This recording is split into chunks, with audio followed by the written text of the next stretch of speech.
오늘은 광복절 기념 감사 예배로 드려지게 됩니다. 진정한 해방은 하나님께로 돌아오는 것이고 해방시키신 이유를 삶으로 살아내는 것이다. 이 중심을 가지고 오늘 말씀을 전가하도록 하겠습니다.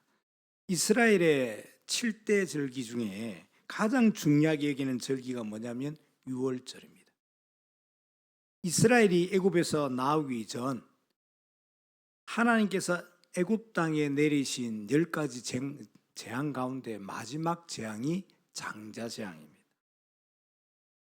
하나님이 이렇게도 내어보내지 않고 저렇게도 내어보내지 않는, 그래서 하나님이 마지막 재앙으로 애굽 땅에 처음 난 짐승이든 사람이든 모든 처음 난 것들의 생명을 앗아가겠다는 재앙, 장자 재앙. 애굽 온 땅에 죽음이 들이오게 되는데 모든 가정마다 처음 난 거, 짐승이나 사람이나 장자는 다 죽음을 맞이하게 되는데 양의 피를 문설주에 바른 그 집안은 죽음이 6월, 2월 넘어갔다. 그래서 이것을 기억하기 위해서 유월절이라고 명하게 됐습니다. 이스라엘은 이 유월절이라는 하나님의 기적을 통해서 애굽을 나오게 되었는데 이것을 기억하고 기념하는 절기가 유월절. 이 유월절이 이스라엘 절기 가운데 가장 중요한 절기. 그런데 이 유월절은 단순하게 애굽을 나오게 된 역사적 사실만을 기억하고 기념하는 절기가 아닙니다. 유월절을 통해서 세 가지를 분명하게 기억하라는 하나님의 뜻과 계에 숨겨져 있는데 유월절에 숨겨진 세 가지 의미. 첫 번째는 왜 애굽에 400년, 430년 동안 종되었던가를 기억하라는 거예요. 왜 종되었던가를. 두 번째는 당대 최고의 군사력이잖아요. 당대 최고의 문화와 수준이잖아요. 당대 최고의 경제, 최고점에 있던 나라가 애굽. 그 애굽을 군대도 없고 싸울 무기도 없고 싸웠던 경험도 없고 모든 삶이 통제되어 있는 상황 속에서 어떻게 애굽을 이기고 빠져나올 수 있겠습니까? 절대 불가능한 겁니다. 성경은 애굽을 세상이라고 표현하고요. 그 애굽의 왕을 바로, 즉 바로를 사단이라고 표현합니다. 애굽에서 있었던 모든 400년, 430년의 삶을 세상 운명 사주팔자라고 성경은 표현하기도 합니다. 우리가 어떻게 눈에 보이지 않는 사단을 이길 수 있습니까? 눈에 보이면 총이나 눈에 보이면 미사일이라고 쏘겠는데 눈에 보이는 존재가 아니에요. 사단, 세상 절대 이길 수도 또 싸울 수 있는 존재도 아닌. 그런데 양의 피, 즉 뭐죠? 예수 그리스도. 이 언약이, 이 복음이 바로 애굽의 왕 사단을 이기는 능력이 되었다. 우리 힘으로는 절대 찾아오는 죽음을 이길 수가 없는데 양의 피를 바른 날 이 죽음이 2월, 6월 되었다. 그래서 세상 문화와 세상 논리로 대변되는 지옥 배경, 애굽 문화를 이기고 나올 수 있었다. 6월절은 뭐예요? 왜 종되었던가를 기억해라. 두 번째, 나오게 된 배경이 뭐였다고요? 능력, 조건, 자격이 안 되지만 양의 피 바를 때 내 상황과 조건이 어떤지 모르지만 양의 피를 그 상황과 조건에 바를 때. 세 번째 이유는 그럼 그렇게 해서 하나님께서 애굽에서 애굽하게 나오게 만들었던 이스라엘, 그 이스라엘에게 원하는 것이 무엇인가요? 유월절이 갖는 의미 세 가지. 왜 종되었나? 어떻게 나오게 되었는가? 세 번째, 나오게 하신 이유와 목적과 계획이 무엇인가? 애굽에서 나온 것을 구원이라고 한다면 애굽을 나온 이스라엘을 하나님은 광야길을 통과하게 하셨습니다. 광야를 우리가 성경의 논리로는 뭐라고 설명하냐면 인생길이라고 설명을 하잖아요. 하나님이 그런데 참 재미있는 표현을 쓰잖아요. 애굽에 있던 이스라엘을 광야에 머물게 하시지 않으셨다는 거예요. 광야를 통과하게 하셨다는 거예요. 즉 이 말은 하나님은 이스라엘이 광야에 머물러 있는 존재로 부르시지 않으셨다는 겁니다. 출애굽기 3장 8절에 보면 아주 중요한 하나님의 표현이 나옵니다. 제가 대변해 드릴게요. 내가 내려가서 그들을 애굽인의 손에서 건져내고 그들을 그 땅에서 인도하여 아름답고 광대한 땅, 젖과 꿀이 흐르는 땅에 이르려 하노라. 여기에 두 가지 중요한 동사가 등장하죠. 동사 두 가지. 뭐요?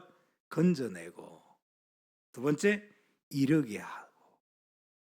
즉 애굽에서 구원하셔서 어디로 인도하신다는 거예요? 가나안으로. 하나님께서 우리를 구원하신 목적은 단순하게 지옥 가게 하지 않게 하기 위함이 아님이에요. 하나님께서 우리를 구원하셔서 하나님의 백성으로 살게 하시고 하나님의 나라를 세상 가운데 나타나게 하려 하십니다. 우리가 출애굽기를 통해서 잘 들었던 내용대로 하나님의 이스라엘이 광야를 통과함으로 말미암아 광야를 통과하는 이스라엘을 통해서 전 세계에 하나님이 누구이며 하나님은 어떤 일을 하시는가를 이스라엘의 광야길을 통해서 알게 하시고 듣게 하시고 보게 하셨잖아요. 자, 6월절이 갖는 의미 세 가지. 왜 종되었는가? 빠져나온 모든 배경, 피바름. 세 번째, 그렇게 해서 하나님이 원하시는 게 무엇인가? 이 관점을 가지고 오늘 광복절을 맞이하는 우리들에게 하나님이 주시는 뭐냐? 이 사명을 굳게 붙잡아야 되겠습니다. 자, 광복이라는 단어의 뜻은 빛을 다시 찾았다라는 뜻이에요. 빛을. 그러면 광복전에는 어디 있었다는 거예요? 어둠이 있었다는 거죠. 우리나라는 1945년 8월 15일 36년 동안 일제강점기에서 벗어나서 자유를 되찾았습니다. 우리는 그날을 단순하게 하나의 역사적 사건으로만 기억해서는 안 됩니다. 수많은 사람들의 눈물과 희생, 고난과 인내, 그리고 말로 다 표현할 수 없는 참담함들이 있었습니다. 뉴스에 보니까 자신의 선조가 친일 행위를 했다고 해서 언론의 문매를 맡고 있는 연예인들이 있더라고요. 시간이 이렇게 많이 흘렀는데도 불구하고 변치 말아야 될 것과 잊지 말아야 될 것이 무엇인지를 분명하게 보여주는 사례인 것 같아요. 사랑하는 가족 여러분, 여러분들이 지금 살고 있는 또 타고 다니는 차, 쓰고 있는 애장품들 한 30년 뒤에는 어떻게 될까요? 여러분들이 그렇게 중내 못 사내하고 애지중지하고 그냥 늘 품에 가지고 있는 아파트, 차, 아니면 통장, 아니면 뭔지 모르지만 그것이 20년, 30년, 50년 뒤에는 과연 누가 기억을 할까요? 조례환이란 이름을 과연 50년 뒤에 누가 기억을 할까요? 우리 수아나 기억을 할까? 누가 기억을 할까요?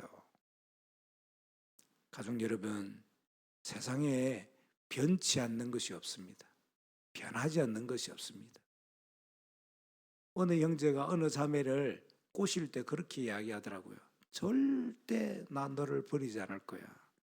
그렇게 이야기하더라고요. 영원히 너를 사랑할 거야. 세상에서 영원한 게 없고 절대가 없습니다. 세상에는 영원한 게 어디 있습니까? 절대적인 게 어디 있습니까?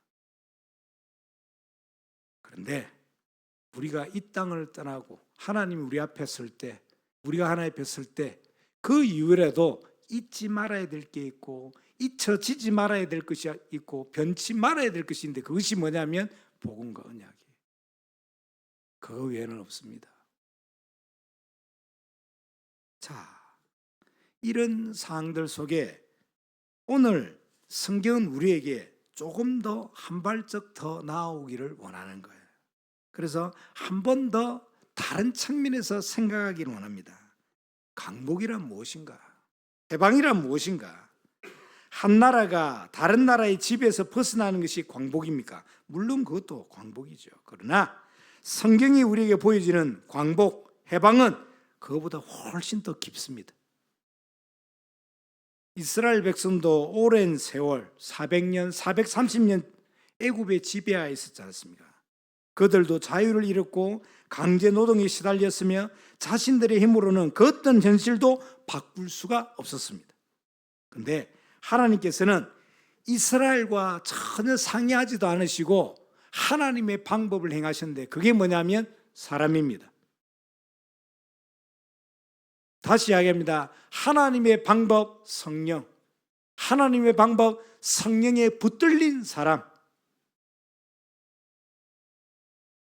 조건, 자격, 그 사람의 학식의 유무, 그 사람의 성격의 유무가 아니라 성령에게 붙들린 사람. 하나님의 방법은 언제나 성령, 그 성령에게 붙들린 사람, 그게 하나님의 방법이잖아요. 그래서 오늘 본문 출애굽기 3장 7절로 갑니다. 출애굽기 3장 7절을 다 같이 한번 읽도록 합니다.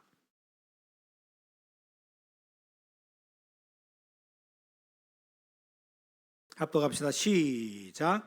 여호와께서 이르시되 내가 애굽에 있는 내 백성의 고통을 분명히 보고 그들이 그들의 감독자로 말미암아 부르짖음을 듣고 그 근심을 알고 라고 이렇게 말씀하시는 거예요. 여기서 우리는 아주 중요한 사실을 알게 됩니다. 어떤 내용입니까? 하나님은 자기 백성의 고통을 보고 계세요. 하나님은 자기 백성의 부르짖음을 듣고 계십니다.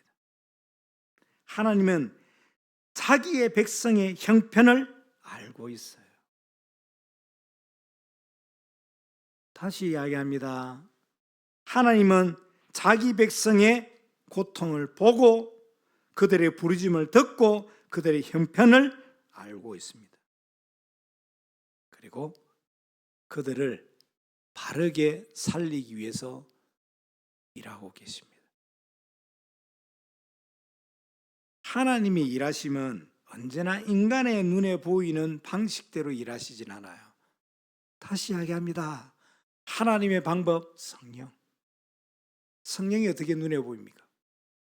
근데 하나님의 일하심을 우리는 알 수가 있죠. 뭐에 의해서? 성령의 이끌리심과 하나님의 그 성령에 붙잡힌 바 된 사람이 일하는 모습을 통해서 우리는 저 사람이 대단한 것이 아니라 저 사람을 쓰는 하나님이 대단하시는구나.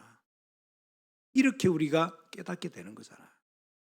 자칫 잘못하면 우리는 하나님이 쓰시는 사람을 우와 굉장해 대단해 능력이 있어 그게 교주가 되고 이단이 되는 거거든요. 하나님이 일하시면 언제나 인간의 눈에 보이는 방식을 취하지 않습니다. 사람의 일하심은 우리의 눈에 볼 때는 그냥 우연한 사건, 평범한 사건, 하루의 일상, 심지어는 어떤 사람의 실패, 어떤 사람의 위기까지도 하나님은 모든 것을 합하여 하나님의 뜻과 계획을 이루어 가십니다. 이 하나님의 일하심을 성경적인 용어로 뭐라고 그러죠? 섭리, 하나님의 섭리라고 합니다. 자, 하나님의 섭리를 나타내는 아주 중요한 두 가지 예화를 성경 인물을 들어서 한번 설명하고 또 이어나가도록 하겠습니다. 첫 번째, 성경에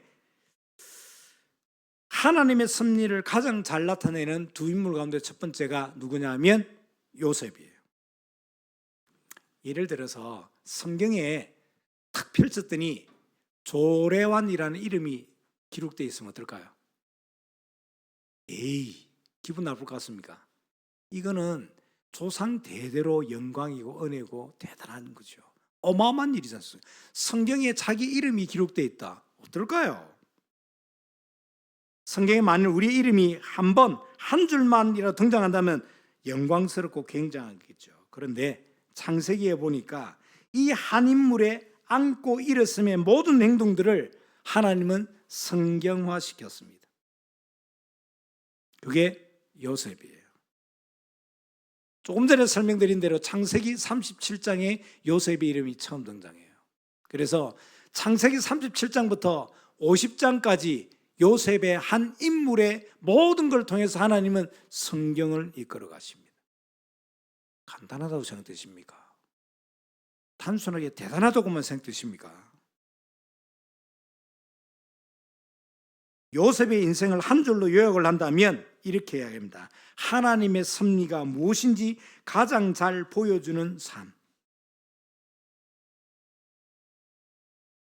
요셉이 형들에게 팔려서 애굽으로 내려갈 때, 또 보디발 집에 노예의 삶을 살 때, 또 보디발의 아내에 의해서 누명을 쓰고 억울하게 감옥에 갇혔을 때, 그리고 그 감옥 안에서 술 맡은 간흥장의 배신 속에서도 인간의 눈으로 볼 때는 이것은 계속된 불행의 연속이잖아요. 정말 인생이 이렇게도 망가질 수 있냐? 어쩜 바닥을 치냐?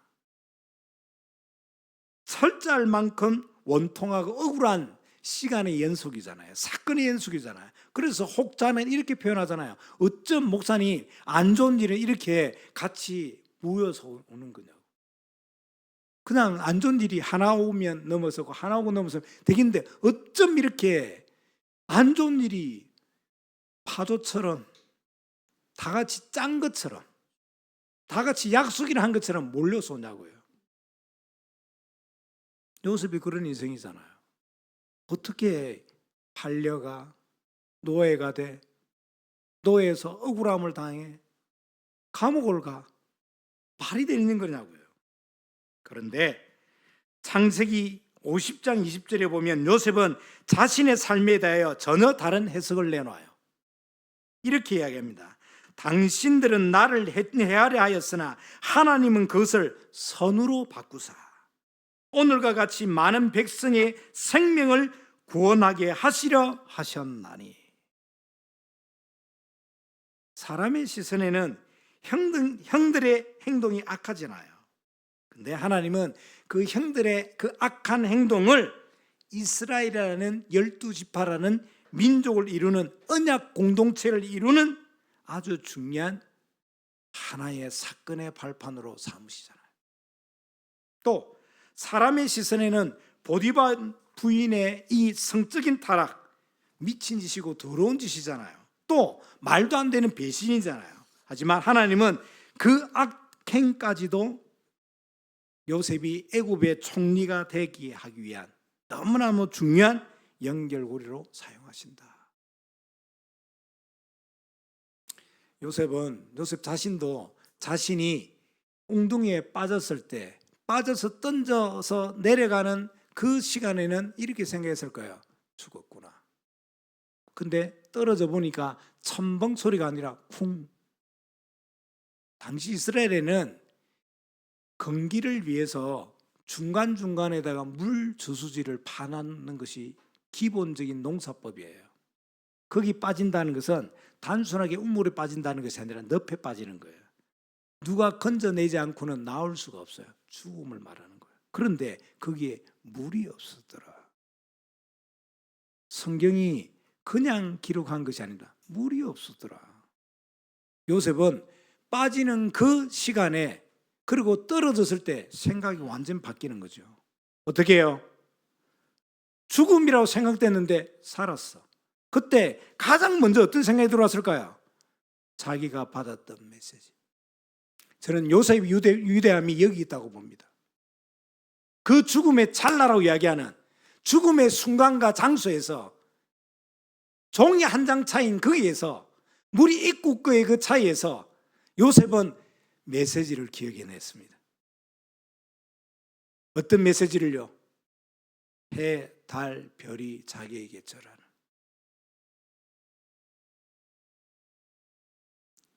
열한 볕단이 자기에게 절하는 그 메시지가 떠오른 거예요.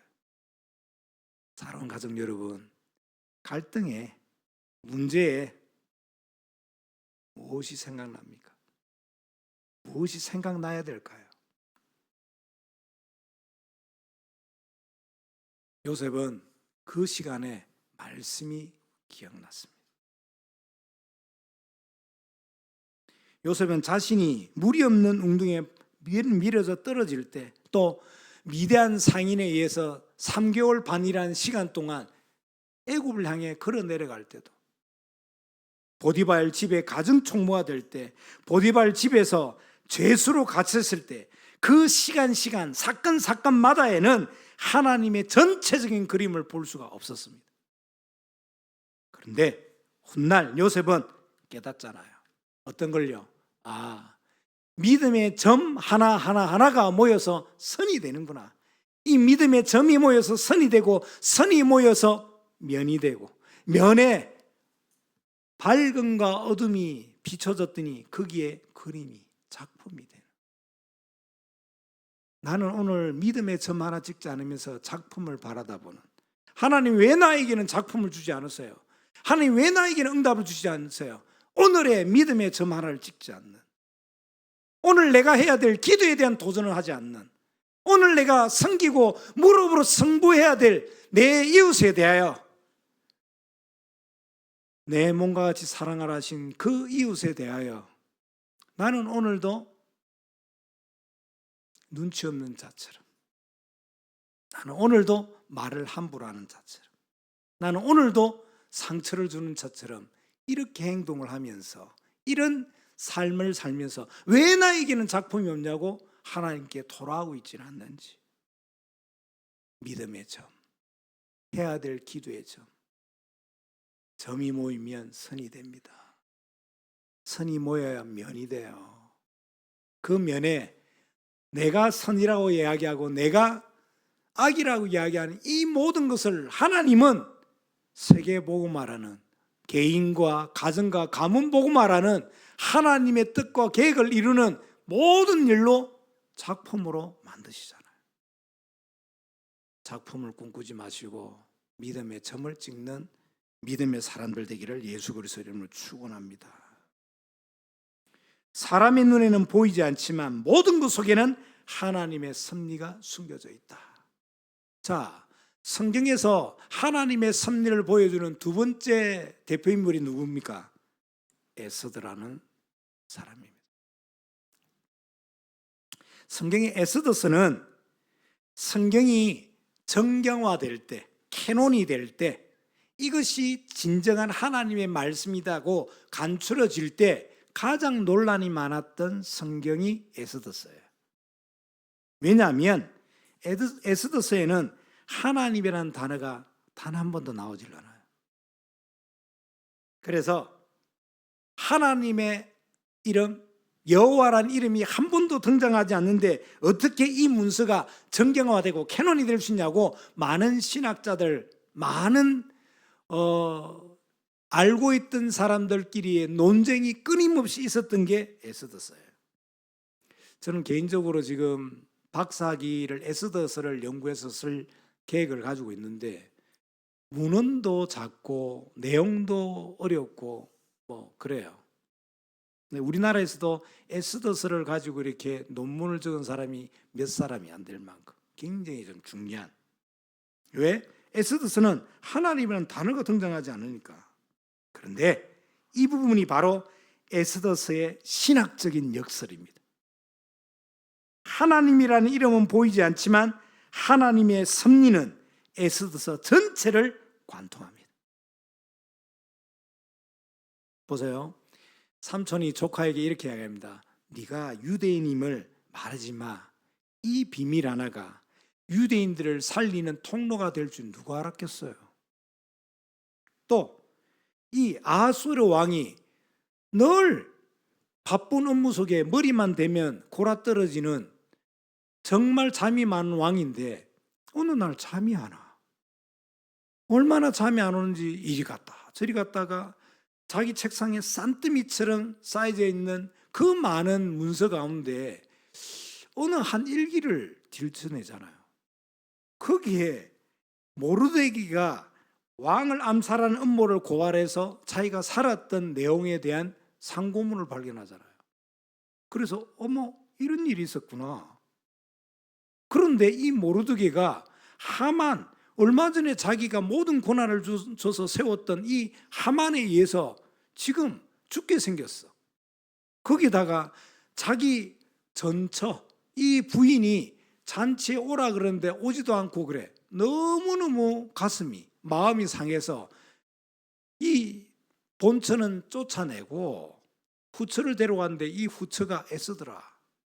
이런 일련의 모든 사건들이 너무너무 하나의 점, 하나의 사건인데 하나님의 전체적인 섭리 계획에 보니까 이스라엘을 구원하시고 복음이 복음되게 하시는 하나님의 점이자 선이자 면이자 작품이 되는, 어떻게 삼촌과 조카 사이에 있었던 비밀 하나가 어떻게 왕이 잠 오지 않은 그 하룻밤에 이스라엘의 역사와 구원이 바뀔 수 있냐 이거예요. 다시 이야기합니다. 오늘 내가 믿음의 점 하나 찍으면 아무 일도 안 일어나요.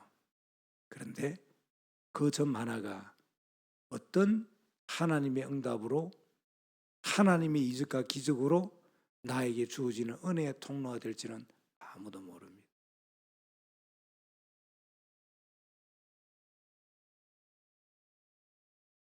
모르드게가 왕을 암살하는 음모를 고발했던 사실이 발견되고 그래서 하만이 모르드게를 죽이려고 준비했던 장때에 누가 달립니까? 하만이 달리잖아요. 작은 말 한마디, 잠이 오지 않던 한날, 이 모든 점들이 모여서 하나님의 역사를 이루는, 하나님이라는 단어는 한 번도 등장하지 않아요. 그런데 하나님이 일하시는 흔적은 곳곳에서 나타납니다. 누굴 통하여? 모르드게와 에스더를 통하여. 하나님의 방법, 성령. 성령에게 이끌심 받은, 성령의 붙들리심을 받은 그 성령의 사람을 통하여 하나님의 일하심이 드러나는.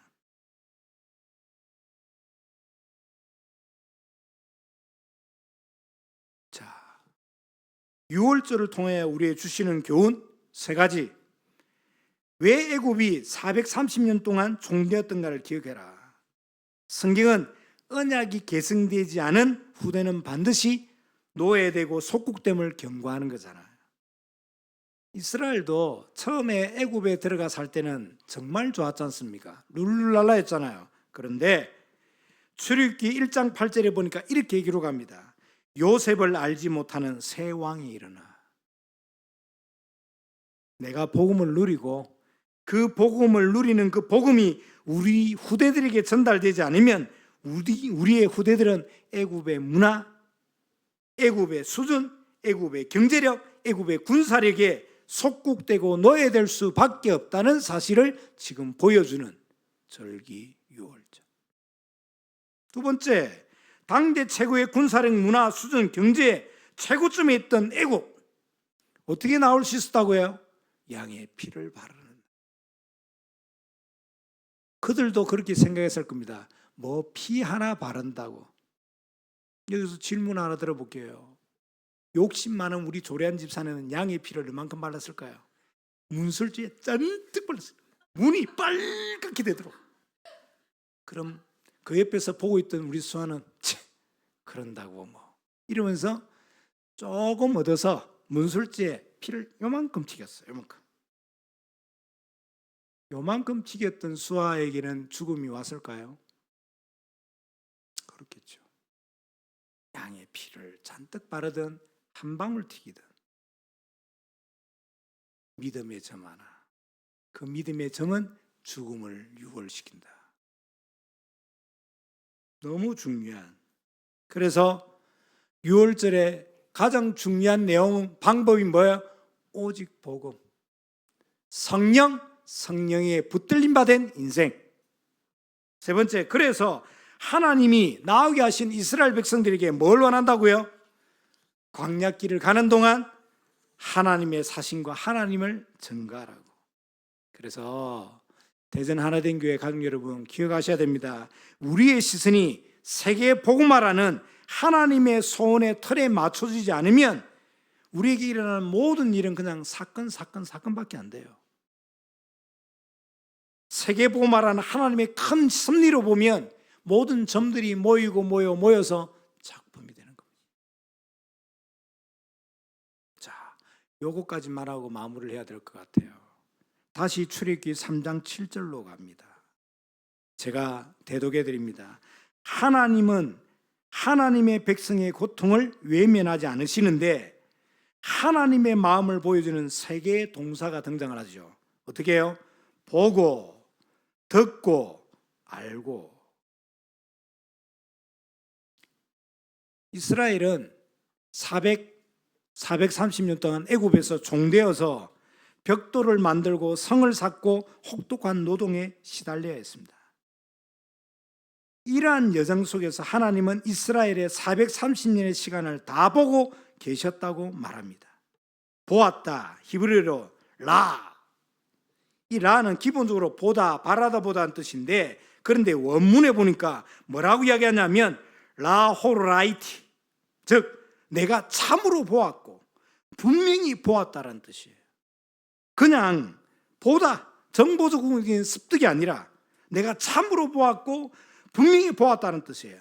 이스라엘의 입장에서는 애굽에서의 혹독한 노동과 착지가 또 육체적인 고통과 어려움이 너무너무 어렵고 눈물 나는 이 말 그대로 정보, 인포메이션이지만 하나님의 입장에서는 그 수많은 고통과 눈물과 어려움 속에서 이스라엘이 진짜 뭘 보기를 원하시냐, 이 질문이에요. 이스라엘 입장에는 지금 보세요. 밥도 배급이에요. 출퇴근 시간이 있어요. 할당량이 있어요. 채찍 맞아요. 고난당해요. 어려워요. 이걸 현대어로 말하면 뭐예요? 내일 또 출근해야 돼요. 퇴근해야 돼요. 나 이번 달 갚아야 될 빚이 얼마예요? 나 이번 달 승진을 위해서는 얼만큼 영업을 해야 돼요? 똑같은 내용이에요. 그걸 가지고 이스라엘은 하나님 이래요 저래요 몇 년? 400년을 주저리 하나님이 내일 출근해야 돼요. 이번 주에 얼마를 갚아야 돼요. 이번 달 얼만큼 성과를 내야 돼요. 이래야 돼요. 저래야 돼요. 이렇게 이야기했더니 하나님이 어라 그랬어? 몰랐다 야. 너 이번 달에 갚아야 될 이만큼인 줄 몰랐어. 네가 내일 또 출근해야 돼. 몰랐다. 네가 기도 안 했어. 나 몰랐어. 아유 I'm sorry. 그게 기도예요? 하나님은 지금 이런 상황과 이런 입장 속에서 뭘 진짜 보기를 원합니까? 그래서 네가 누구냐는 거예요. 그 상황 속에서 네가 누구냐고. 그 빚 갚아야 될 빚, 해야 될 할당량, 출근 퇴근 많은 일수에 그 속에서 네가 누구냐고요. 나는 하나님의 자녀입니다. 성령이 내주하시고 성령이 인도하시는 하나님의 자녀입니다. 하나님이 진짜 보기를 원하시는 것은 상황이 아니라 그 상황 속에서 점을 찍어야 될 언약의 백성, 정체성을 보기를 원하시는 겁니다. 그래서 지금 출애굽 3장 7절에 애굽 사람들의 시선에는 이스라엘 백성들을 뭘로 봐요? 노동력으로 봤잖아요. 오늘 성경에서는 이스라엘을 하나님은 하나님의 백성으로 보는 거예요.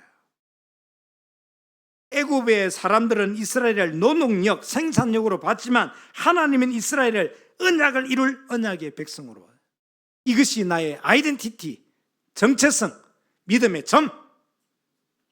잊지 말아야 되고 타협하지 말아야 되고 변치 말아야 될 하나님과 나의 이명계야.